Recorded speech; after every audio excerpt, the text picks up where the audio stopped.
আসসালামু আলাইকুম। আজকে আরও একটা নতুন রেসিপি নিয়ে চলে আসলাম। এই জন্য প্রথমে 10টি কাঁঠালের বিচি নিয়ে উপরের চামড়াটা ছাড়িয়ে ভাজির চাইতে একটু মোটা মোটা করে কেটে নিয়ে ভিজিয়ে রাখবো।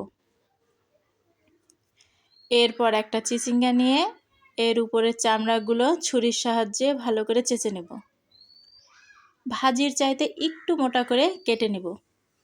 ভিডিওতে দেখেই আপনারা বুঝতে পারছেন আমি কেমন মোটা করে কাটছি।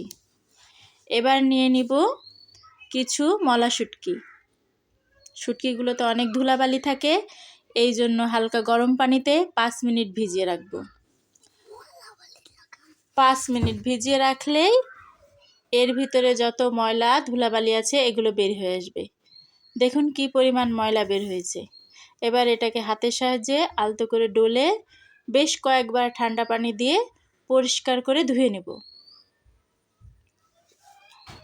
পরিষ্কার করে ধুয়ে রেখে দেব। এবার একটি কড়াইতে একটু তেল দিয়ে কয়েকটা পেঁয়াজ কুচি করে কেটে ভেজে নেব। এরপর দিয়ে দিব আদা রসুন জিরা পেস্ট, হলুদ গুঁড়া, অল্প একটু পানি দিয়ে এর ভিতর দিয়ে দেব একে একে মরিচ গুঁড়া, ধনিয়া গুঁড়া, লবণ। মশলাগুলো 2 মিনিট কষিয়ে নেব। তারপর এর ভিতরে দিয়ে দিব শুটকি মাছগুলো। এগুলো দিয়ে 5 মিনিটের মতো ভালো করে কষিয়ে নেব। এরপর এর ভিতরে দিয়ে দিব আগে থেকে ধুয়ে রাখা চিচিঙ্গা আর কাঁঠালের বিচি। সবগুলো একসাথে মিশিয়ে সুন্দর করে নেড়ে চেড়ে ঢেকে দেব। এর ভিতর থেকে পানি বের হবে।